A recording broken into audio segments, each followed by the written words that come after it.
Inicia a las 5 con Alberto Padilla, un programa diseñado con el objetivo de llevarte diariamente un tema de actualidad, acompañado siempre de reconocidos editorialistas, de lunes a viernes a las 5 de la tarde por CRC 89.1 Radio. A las 5 con Alberto Padilla.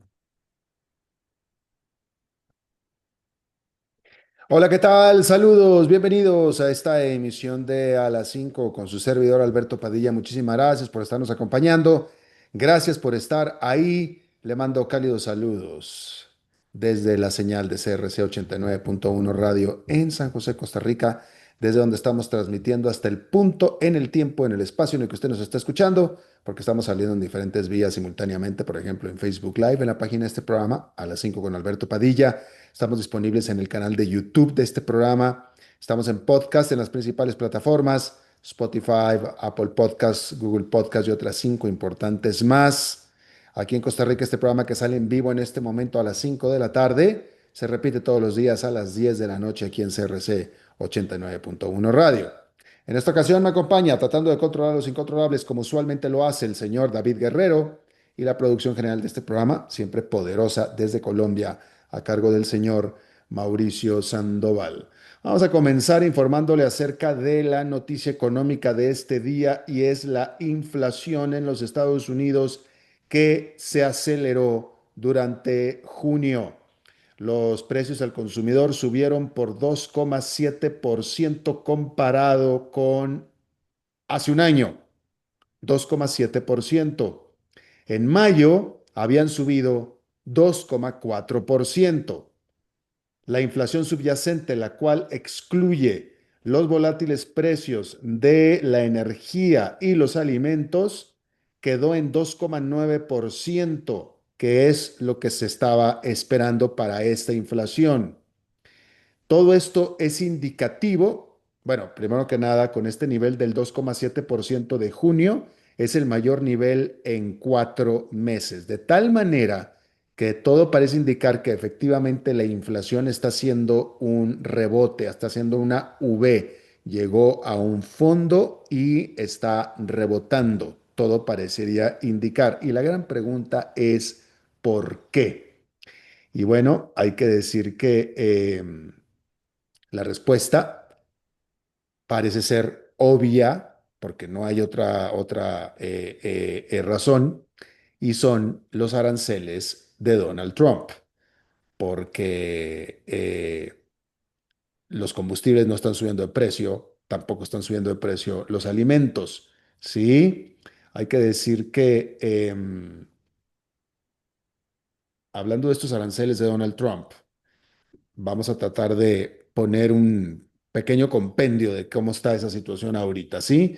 Por lo pronto, la amenaza es un 50% de arancel al cobre, un 30% a la Unión Europea, un 50% a Brasil. Todos estos niveles son más altos que los que él presentó en el famoso Día de la Liberación, el 2 de abril. Ahora, decir que las compañías estadounidenses ya comenzaron a pagar más altos aranceles porque Donald Trump estableció de entrada un arancel parejo para todas las importaciones de 10% en junio. Y hasta ahora todo parece indicar que ese 10% que comenzaban a aplicarse o a pagar en junio es la razón por la cual la inflación está comenzando a subir precisamente en junio. Eh, Ahora, es ligero, o sea, no corresponde el nivel de 10% de aranceles con el leve aumento inflacionario de junio. Bueno, porque hasta ahora pareciera indicar que las firmas están todavía absorbiendo gran parte del aumento de precios, es decir, del arancel, ¿sí? Sin embargo, se espera que conforme se vayan achicando los inventarios, las empresas comiencen ahora sí a reflejar todo este 10% en los precios al consumidor. ¿Sí? Hay que decir que todo parece indicar que esta será la situación. Por lo tanto, eso significa que los siguientes meses, julio, agosto, septiembre, etcétera, serán de más alto nivel inflacionario. Goldman Sachs, el banco de inversión de Manhattan, espera que los aranceles añadan casi un punto porcentual a la inflación subyacente para finales de este año. Así es que ahí lo tiene usted. Decir que la empresa de microprocesadores Nvidia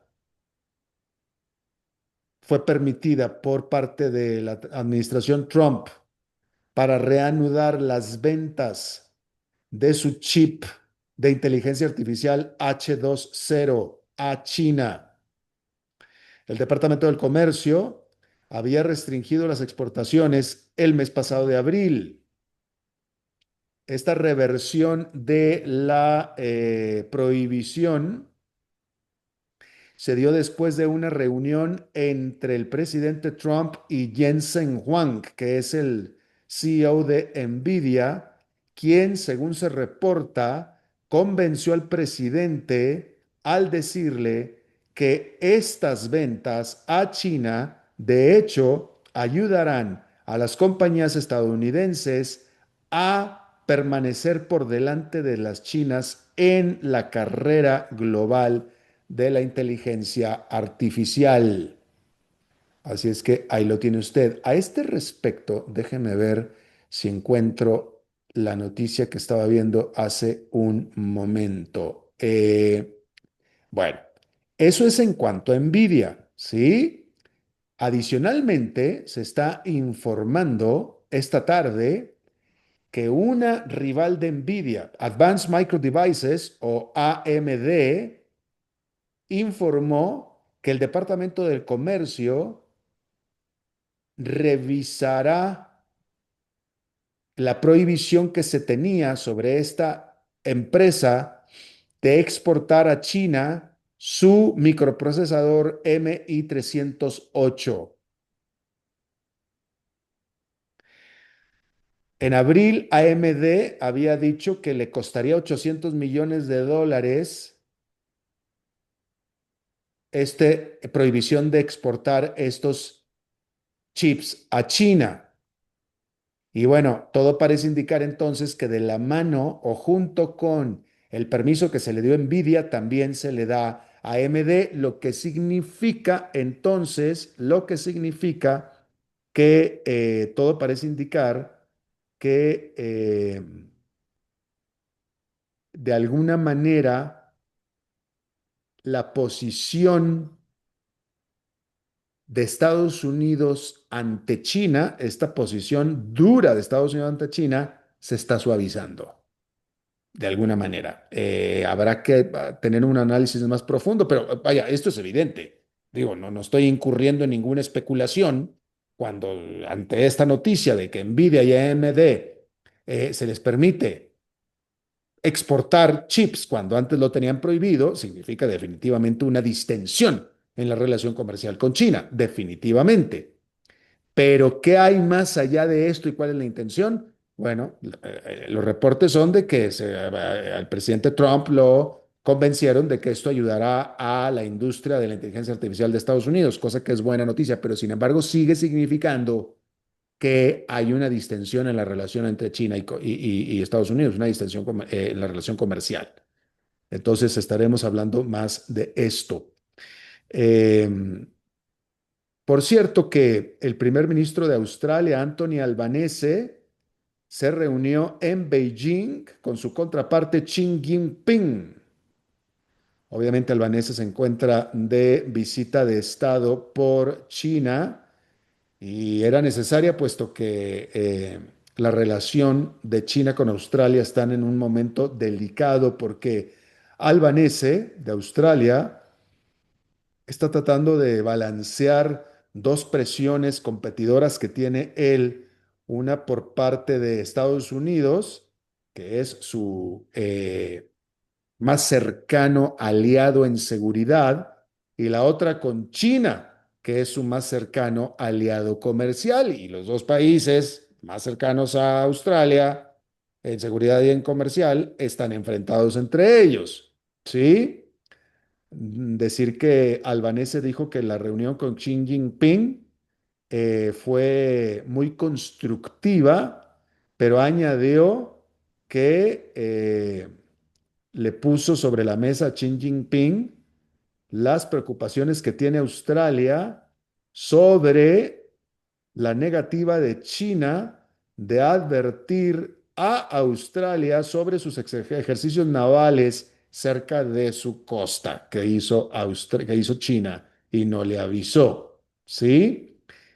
Para que usted tenga una idea de lo importante que es China para Australia, digo, ya que el presidente, ya que un presidente haga una visita de Estado a otro presidente o a otro país, eso ya es una señal de importancia. Pero si usted se pone a pensar, ¿sí? Las visitas de Estado duran, ¿cuánto le gusta a usted? Dos, 3 días, 3 días ya son mucho, ¿eh? Para una visita de Estado, pues ya son mucho. O sea, usted póngase a pensar, cualquier presidente de Latinoamérica, el presidente de Estados Unidos, obviamente, pero cualquier presidente de Latinoamérica que visita a sus vecinos, etcétera, o sea, pues la reunión con el presidente anfitrión es una normal, unas, si acaso dos, y típicamente en el mismo día o un día para otro, y ya después ahí se acaba la visita de Estado. No, no duran más de 3 días normalmente. ¿Sabe usted cuántos días está durando la visita de Estado del primer ministro de Australia a China? 6 días, casi una semana de visita de Estado, casi una semana. Para que vea usted lo importante que es China para Australia. Y bueno, el banco de inversión de Manhattan, JP Morgan Chase, reportó una rentabilidad al segundo trimestre. Rentabilidad, ¿sí? Rentabilidad es lo que quedó en el bolsillo, la ganancia. La ganancia después de que pagamos ya todo, es lo que nos queda en el bolsillo, la rentabilidad. En el segundo trimestre, nada más en el segundo trimestre, abril, mayo y junio, 15.000 millones de dólares. 15.000 millones de dólares de rentabilidad en 3 meses. Decir que con todo, el ingreso neto fue más bajo que el que reportó en el mismo periodo del año pasado. Sin embargo, los resultados fueron por encima de lo que estaban esperando los analistas. BlackRock, que es el más grande administrador de fondos del mundo, también reportó una estelar resultados para el trimestre. Hay que decir que BlackRock reportó que está manejando activos de sus clientes. Sus clientes tienen en BlackRock manejando 12,5 billones de dólares. En inglés sería trillions. A este respecto, hay que decirle que la volatilidad del mercado, la volatilidad en Wall Street, por cierto que allá en Nueva York, hablando de volatilidad, allá en Nueva York, esta fue una jornada mayoritariamente negativa por la noticia de la inflación. El índice industrial Dow Jones cayó un punto porcentual, mientras que el Standard Poor's 500 perdió 0,4%. Resulta que el Nasdaq subió 0,18%, pero ¿usted sabe por qué subió? Impulsado por Nvidia, nada menos que por Nvidia, por lo que estábamos hablando.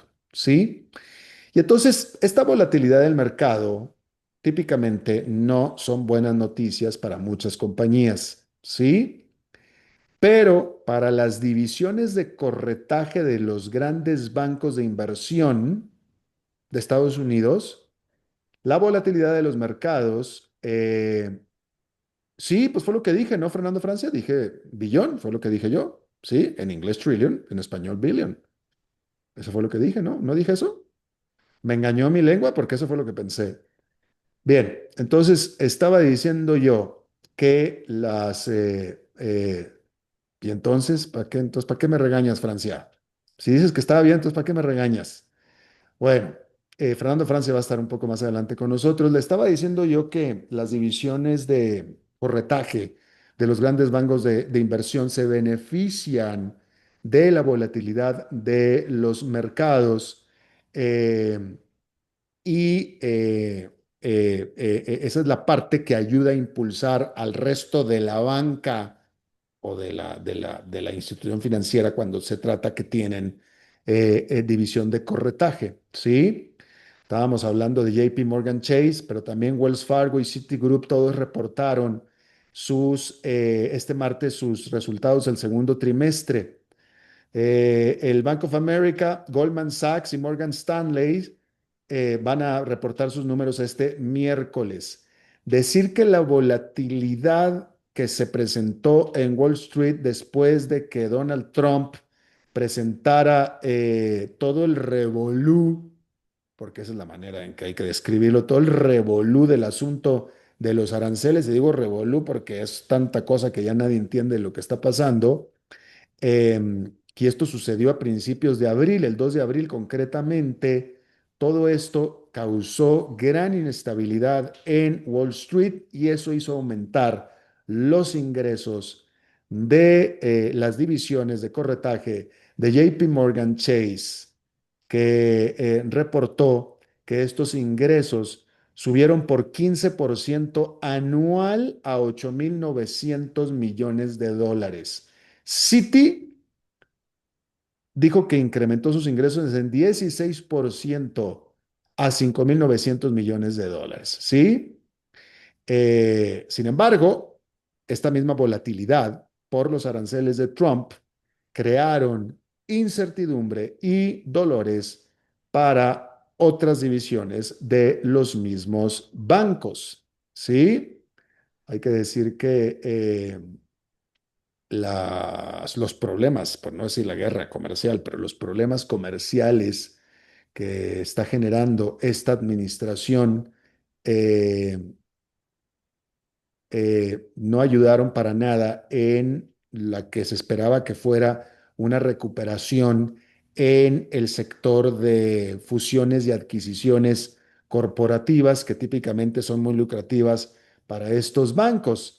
Jamie Dimon, que es el presidente de JP Morgan, sugirió que la actividad de su banca de inversión, de su división de banca de inversión, ya ganó momento después de lo que fue un inicio lento durante el primer trimestre de este año. También dijo que la economía de Estados Unidos ha mostrado resiliencia, aunque recalcó lo que siempre he recalcado, que permanecen los riesgos precisamente por las aranceles y la incertidumbre alrededor de los aranceles y los altos déficit fiscales. Así es que ahí lo tiene usted. Déjeme informarle que eh, el Ministerio de Defensa de Siria anunció un cese al fuego después de que decenas de personas fueran muertas en los violentos choques sectarios que están dándose entre la minoría druze y los suní beduín o los beduinos sunis, que son tribus ahí en Siria. Israel lanzó ataques a favor de la minoría druze. eh, y los ataques fueron sobre las fuerzas de seguridad desplegadas por el gobierno suní de Siria. La Cancillería de Siria condenó la intervención de Israel y dijo que algunas de sus tropas fueron muertas junto con civiles en Israel. Y ya que estamos hablando de Israel, 6 miembros de un partido ultra ortodoxo de Israel dijeron que estaban renunciando a el gobierno por una larga disputa interna en el gobierno de Israel sobre cambios propuestos sobre las leyes de conscripción. Hay que decir que estas renuncias tendrán efecto a partir de esta misma semana, más tarde esta semana, con lo cual le da la oportunidad al primer ministro de Israel, Benjamin Netanyahu, de negociar. Sin embargo, esta decisión, si es que se concreta, le dará o le dejará a Netanyahu con una mayoría de solo uno en el Parlamento de Israel.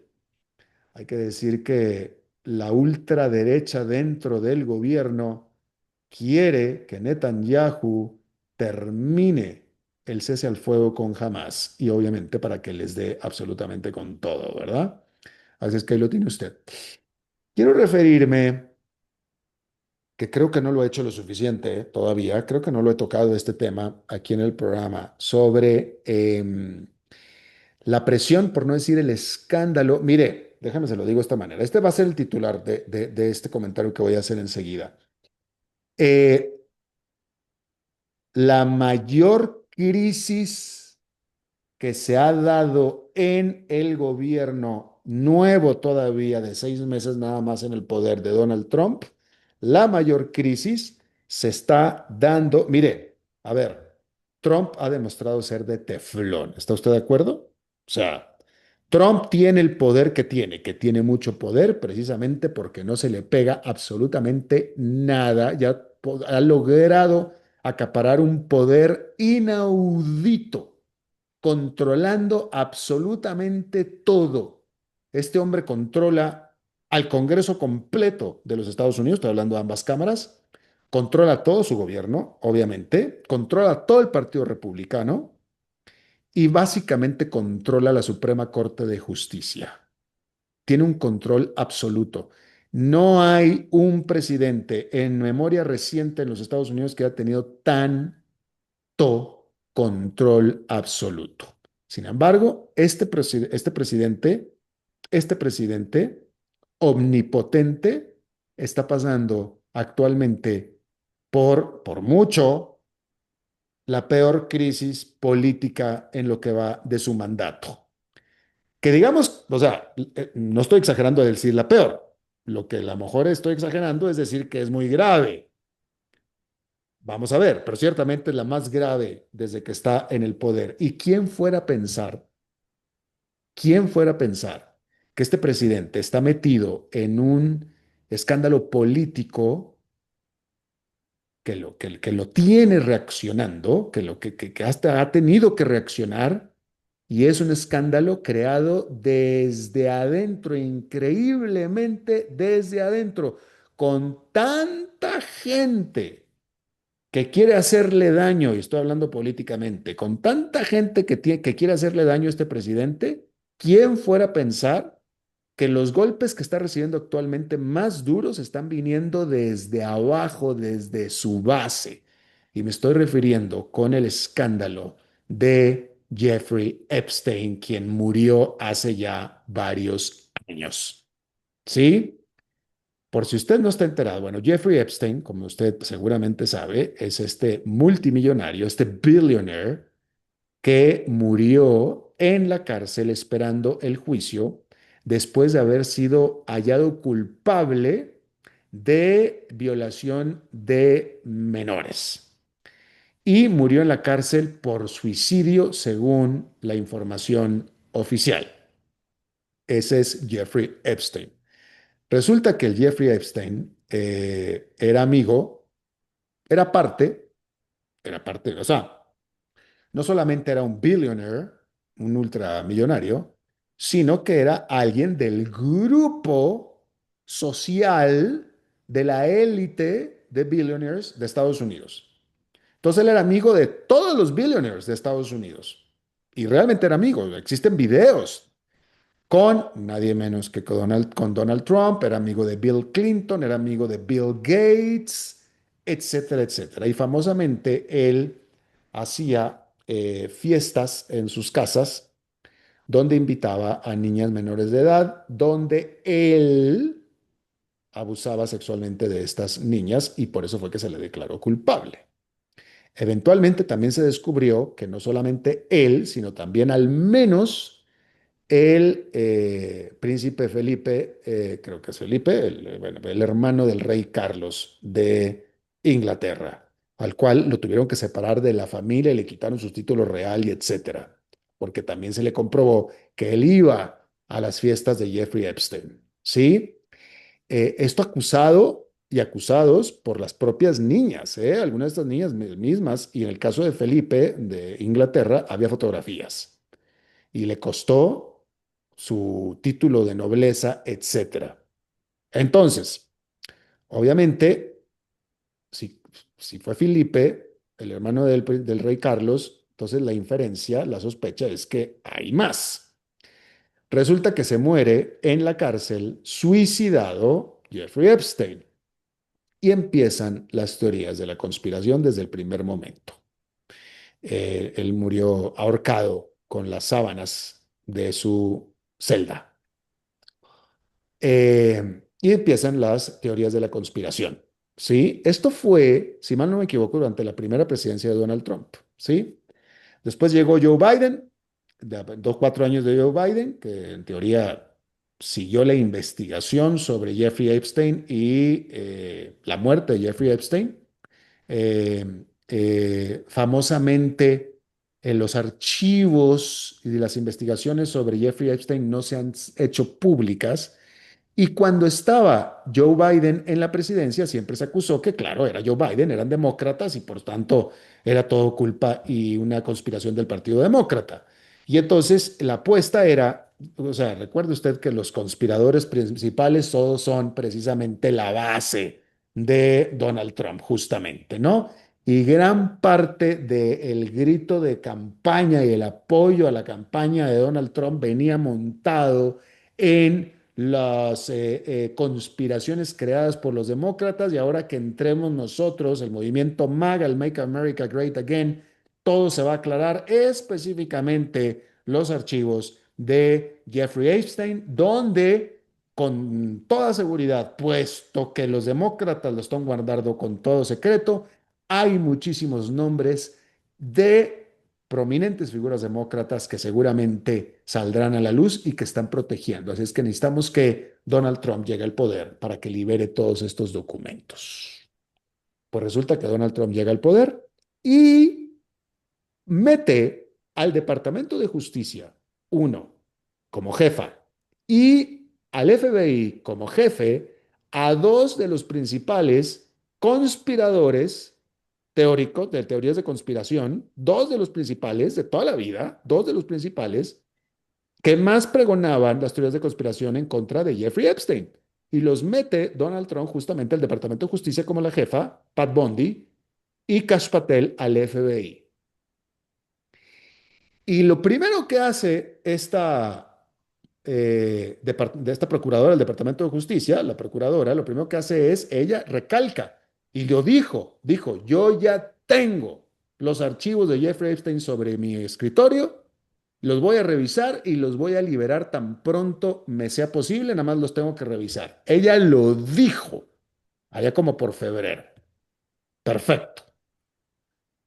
Pues donde que de pronto, acto seguido, apenas la semana pasada, hace un par de semanas, ella misma dijo, literalmente, dijo, señores, ya revisé todos los papeles de Jeffrey Epstein y no hay nada que decir al respecto. Lo único que puedo decirles es que efectivamente se suicidó y no hay lista de nombres para nada. Muchas gracias, adiós. Literalmente eso fue lo que dijo.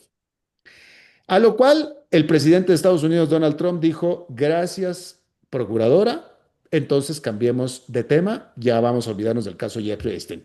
Y no estoy exagerando, literalmente eso fue lo que dijeron. Así, eso fue lo que dijeron. Y la base de todos los que estaban esperando estos papeles está enardecida. con Donald Trump por esto, porque se sienten totalmente traicionados y le están dando hasta por detrás de las orejas al presidente y el presidente ya no sabe ni dónde meterse. Ya se dio cuenta y se está dando cuenta que esta posición que él tiene de vamos a olvidarnos del caso no le está funcionando y ya no sabe qué más va a hacer, qué más van a hacer. Ahora, la gran pregunta de todo esto es por qué el cambio de posición del presidente con respecto a esto. Eh, y pues bueno, a ver, lo que sabemos respecto de la relación de Donald Trump con Jeffrey Epstein es que fueron amigos, ellos fueron amigos y después dejaron de ser amigos. Pero hay suficiente evidencia en video y en fotografías que hasta el propio presidente lo admite. Éramos amigos y después ya no. Eso es por un lado. Por otro lado, este presidente, él mismo había dicho, se había visto dubitativo cuando le habían preguntado si él estaba dispuesto a liberar los papeles de Jeffrey Epstein. Y él dijo, literalmente dijo, eso hay que verlo, dice, porque ahí adentro de esos archivos hay muchas cosas que son mentiras y yo no quiero hacerle daño a nadie. Eso fue lo que él dijo sobre esos archivos. Dijo, hay muchas cosas que son phony y no quiero hacerle daño a nadie. Eso es lo que él dijo, ¿ok? Acto seguido pasó lo que le acabo de escribir. Y otro elemento muy importante, Elon Musk. Elon Musk, cuando se peleó con Jeffrey Epstein, cuando se peleó con Donald Trump, Elon Musk dijo, y lo dijo, voy a aventar una bomba, y la bomba es que Donald Trump está en los archivos de Jeffrey Epstein. Eso fue lo que dijo Elon Musk. Y efectivamente fue una bomba. Y lo dijo. De hecho, quien empezó todo esto fue Elon Musk al revelar eso, ¿sí?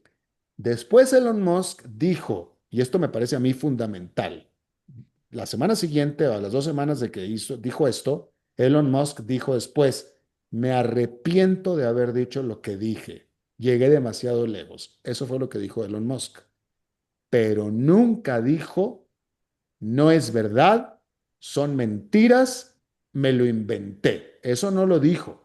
Él dijo, me arrepiento de haberlo dicho, lo que no quita o lo que implica que él sostiene lo que dijo. Lo que pasa es que se arrepiente de haberlo dicho. Eso fue lo que dijo, me arrepiento de haberlo dicho, pero no dijo que era mentira o que lo inventó. Eso no lo dijo. Y ahora está esta posición de Donald Trump con respecto a estos archivos, que al final lo que está haciendo Donald Trump es no liberar los archivos y simplemente decir no hay nada que ver ahí, vamos a olvidarnos del caso. Con lo cual, obviamente, la sospecha, no solamente de quien la base de Donald Trump, sino ahora ya de todo mundo, incluyendo al que le está hablando, es, ahora resulta que tú también estás escondiendo cosas, claramente. Entonces, pareciera que efectivamente Donald Trump tiene un interés en que no se sepa qué hay ahí. Y ahora, ¿qué es lo que hay ahí? Bueno, primero que nada, ya sabemos que Donald Trump era amigo de Jeffrey Epstein, eso lo sabemos. Y muy probablemente sea cierto lo que él diga, que vienen muchas cosas ahí que al final son mentiras o que pueden parecer que son malas cuando en realidad no lo sean, porque en este momento todo lo que sea Jeffrey Epstein es atómico, por no decir tóxico. ¿Sí? Eso por un lado. Rápidamente déjeme, le digo mi opinión personal. Primero que nada, mi opinión personal es, yo sí creo firmemente que Jeffrey Epstein se suicidó.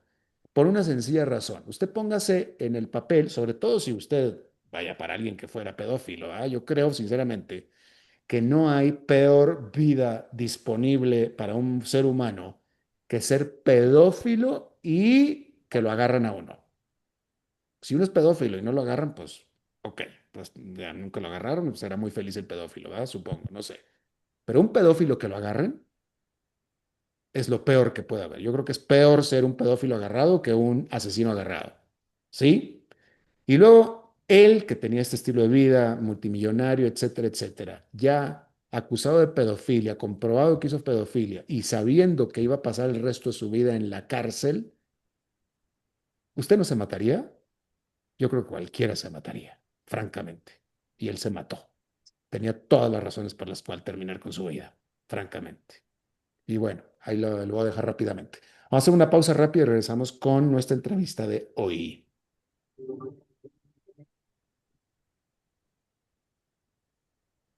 Regresamos a las 5 con Alberto Padilla por CRC 89.1 Radio.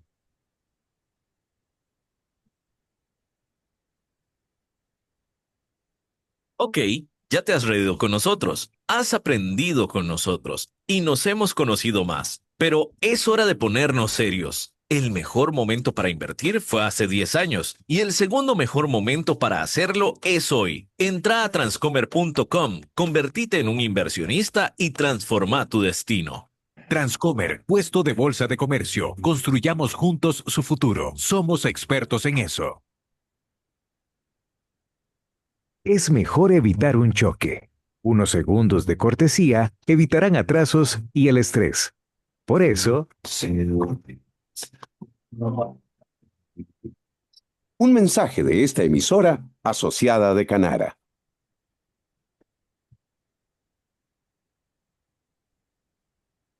Seguís escuchando a las 5 con Alberto Padilla.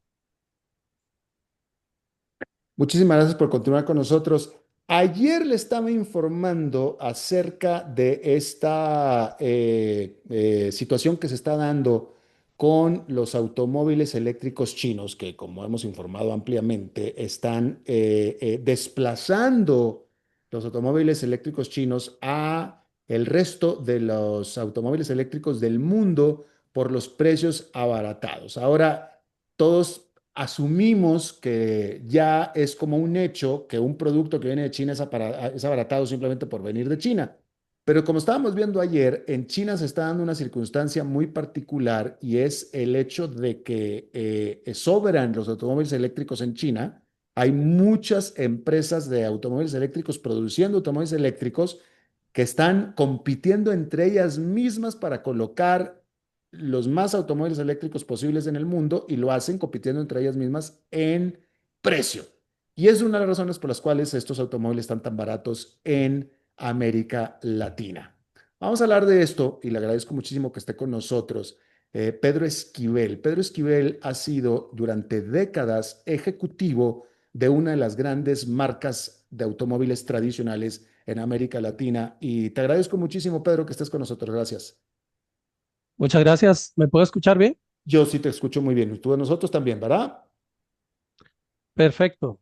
Pedro, dinos una Es- cosa. Esta entrevista viene porque en este momento estamos transmitiendo aquí en Costa Rica. Costa Rica ha tenido una invasión, por no decir que una inundación de automóviles eléctricos chinos. Pero, ¿qué otros países, para que el público se vaya ubicando, en qué otros países existe este mismo fenómeno de la invasión de automóviles eléctricos chinos?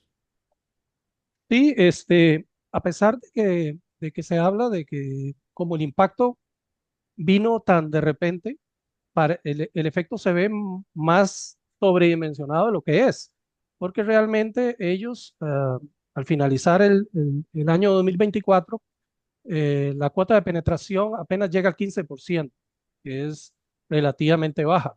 Y ¿Qué, Costa qué- Rica tiene, qué y Costa significa Rica tiene 15%? ¿15% sobre de qué? del total del mercado total que ellos han logrado conquistar. Es decir, actualmente el 15% de las ventas de automóviles son de automóviles eléctricos chinos. Así es, Pues, así es. suena Y bastante de todos modos, ¿no?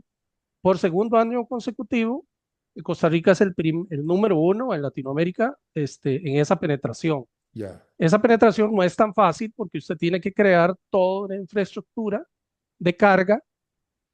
Sobre todo las primeras unidades que entraron tenían una capacidad de menos de kilometraje, todavía había que cargar cada cierto tiempo y realmente en este país y en la mayoría de los países no existe la infraestructura. Entonces eso detiene la velocidad con que entra las unidades al mercado. A pesar de que hay gente que toma el riesgo, hay gente que juega con aversión al riesgo y compra el auto, es muy probable que tenga problemas, sobre todo alejado de la zona metropolitana. Pero la gente los compra porque son muy accesibles, ¿verdad? Es cierto, los compra porque son accesibles, los compra porque las agencias han dado las mejores condiciones, tratando de cautivar mercado. Eh, Sin embargo, Costa Rica tiene te doy algunos datos, por ejemplo, a finales del 2024, habían aproximadamente 72 marcas en el mercado.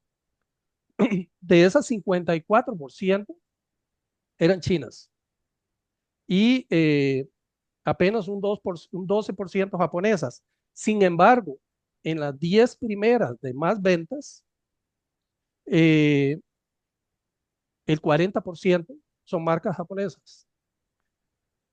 Las chinas pasan a un 30% y las coreanas un 20% y el resto se distribuye.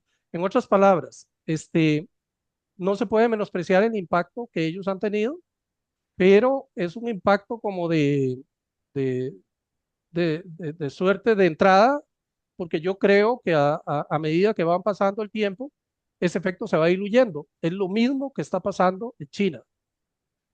Eh, Este, pe- yo tengo cifras aquí de ¿Por producción, qué, por qué, eh, por qué, por qué Costa Rica? ¿Por qué en Costa Rica se está dando este fenómeno por sobre el resto de América Latina? básicamente por el gobierno anterior. El gobierno anterior tenía una idea Un incentivo muy, para los automóviles eléctricos. muy fuerte hacia Eso, el lado de los vehículos eléctricos y hacia el lado de lo verde en general. No eso es. digo que este gobierno no lo tenga.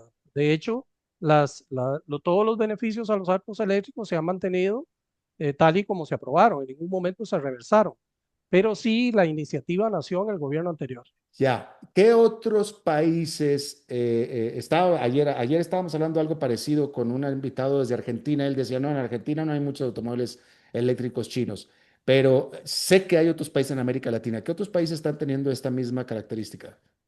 Sí, digamos, fuera de Costa Rica, el que seguiría sería Argentina, extrañamente, Hmm, con casi el 9% de penetración. mira tú. Eh, Luego pasa Colombia, apenas 4,6, Brasil 2,5, o sea, realmente la penetración es bastante poca.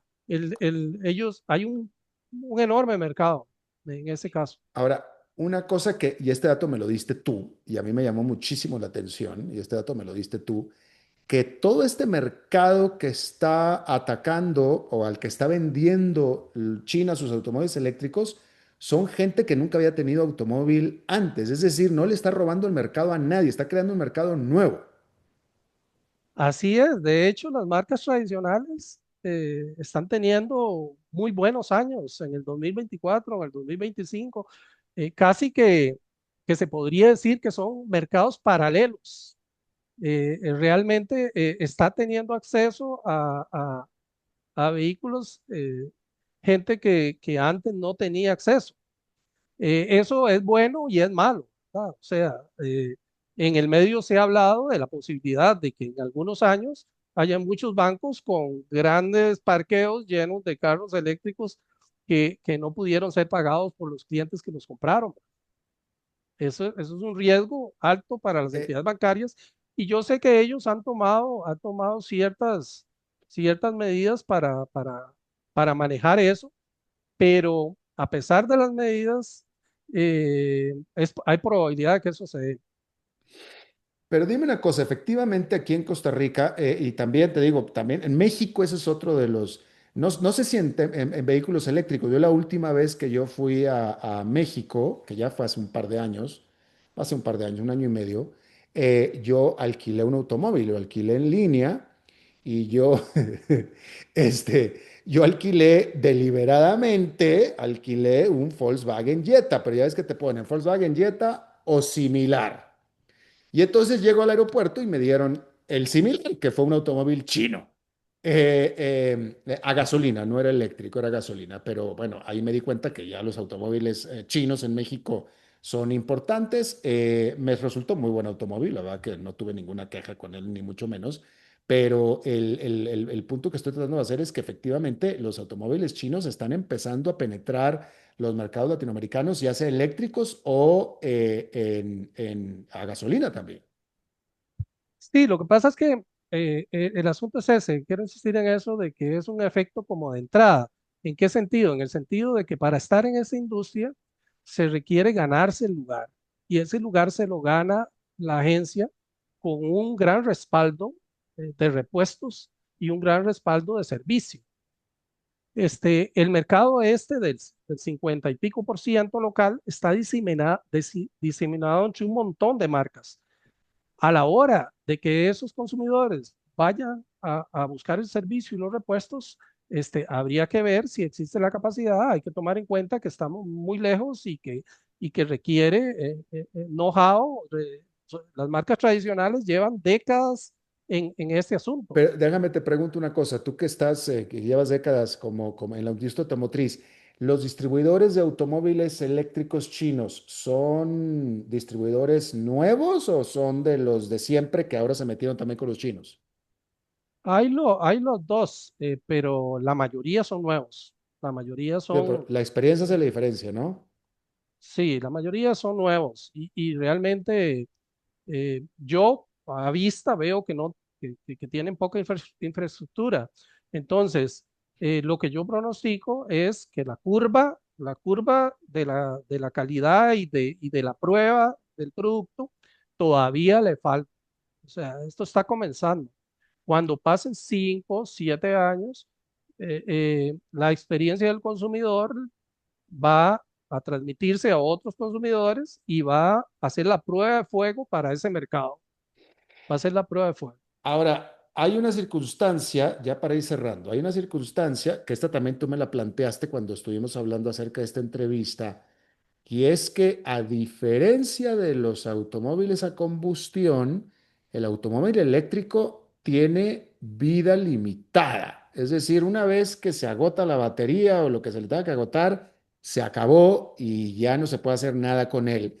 Y esto va a tener un problema a la hora que todos estos automóviles lleguen en ese momento. Y dos, muy importante, y quiero que te refieras a las dos situaciones, el mercado de automóviles eléctricos usados no existe. Así es. Así es. Bueno, Eh, en ese punto de vista, hace algunos años se habló muy fuertemente de eso que usted está diciendo, de que en ese momento se hablaba que en unos 5 años la batería iba a morir y que el costo de la batería iba a ser aproximadamente el 50% del costo original del carro. Bueno, O eso sea, así es ahora, y eso es inclusive era, eso es ahora con los Teslas y tal. eso ha empezado a cambiar. O sea, Ah, a medida que pasa el tiempo, las baterías han ido bajando de precio y es posible que no sea tan crítico el asunto. ya. Y eso empieza a bajar un poco. Pero la parte de la preocupación no es eso, sino la capacidad de postventa para darle servicios no en todas las marcas chinas, sino en muchas marcas chinas, que a la hora de la verdad habría que ver si tienen la capacidad para dar un servicio de postventa de calidad y ahí va a venir la parte crítica, ¿verdad? Porque Y, las marcas tradicionales, el consumidor sabe a qué le está apostando. Y algo muy importante que usted mencionó, el valor de reventa. En un vehículo normal se calcula que el 20% se pierde por año. Entonces usted pierde un 20 el primer año, un 20 el segundo año y ahí va depreciando. Pero sin embargo, las marcas más fuertes logran salvar un poquito ese 20% y normalmente el consumidor se siente satisfecho cuando en 4 o 5 años revende su carro y recibe un valor aceptable. Esa etapa todavía, como usted dice, no se ha dado de que usted salga al mercado a vender un carro de ese origen y cómo responde el mercado. Muy posiblemente va a estar duro ese mercado. bueno, pues sería interesante que nuestros seguidores, si tienen alguna experiencia con automóviles eléctricos chinos, nos hicieran saber esta experiencia a través de nuestra página de Facebook en A las 5 con Alberto Padilla. Y bueno, pues Pedro Esquivel, ejecutivo automotriz, te agradezco muchísimo que hayas charlado con nosotros este día. Te agradezco mucho a la orden. Gracias, hasta la próxima. Y bueno, siendo martes, vamos rapidísimamente con el segmento de nuestro queridísimo amigo y compañero, que ya nos comimos parte de su segmento, Fernando Francia. ¿Cómo estás, Fernando?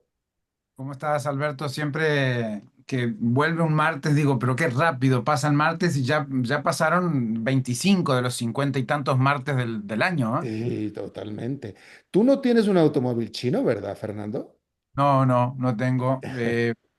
No, le tengo como medio entreveo en tus preguntas, le tengo todavía cierto temor de qué pasa, ¿no? Con ese activo. que uno considera que es un activo importante, ¿no? Y invierte un Estoy de acuerdo. dinero en algo que dure un poco más que 5 años, ¿no? Totalmente, dímelo a No mí. es como una computadora que uno dice, bueno, la compro ahora, va a caducar pronto, pero no vale tanto.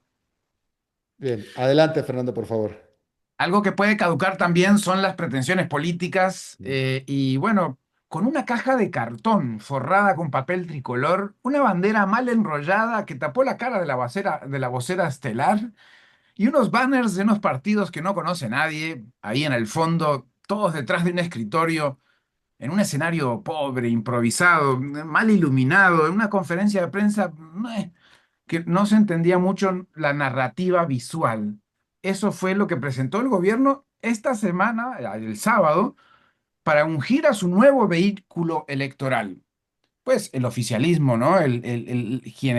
Pilar Cisneros, quienes pretenden darle continuidad al proyecto político del actual gobierno. Fue el lanzamiento del Partido Pueblo Soberano o la elección del Partido Pueblo Soberano como el instrumento electoral del chavismo costarricense, pero lo que mostraron yo no vi como fuerza, sino más bien un poco de precariedad, ¿no? Fue una Pilar Cisneros bastante en solitario y una especie de, podría ser como inicio de campaña, pero una especie de ensayo general de la continuidad que buscan imponer, ¿no? A partir de su narrativa envuelta en ese relato que cada vez más se sostiene con dificultad. Los medios afines dijeron que llegaron unas 7.000 personas, o sea que fueron generosos. Yo diría que habían ahí unas 2.000. Pero bueno, como pasó ya en la marcha contra el fiscal general que había convocado el propio presidente, el intento de movilizar gente pues volvió a fallar. Se ve que la concentración de perfiles falsos y troles de Internet no es tan fácil de generar. Las masas no se mueven simplemente porque las llames. No alcanza con hablar del jaguar y alzar una foto del presidente. ¿Será que no hay tanta gente como dicen? No sabemos, no sabemos. El acto era una mezcla de teatro político, reality show, casting electoral. Y Pilar Cisneros, la periodista que ahora es un poco como rockstar, gritó, lloró, cantó, agitó frases como sangre, sudor y lágrimas, y alma, vida y corazón, y frases hechas por el estilo, y pidió 40 diputados para ese partido.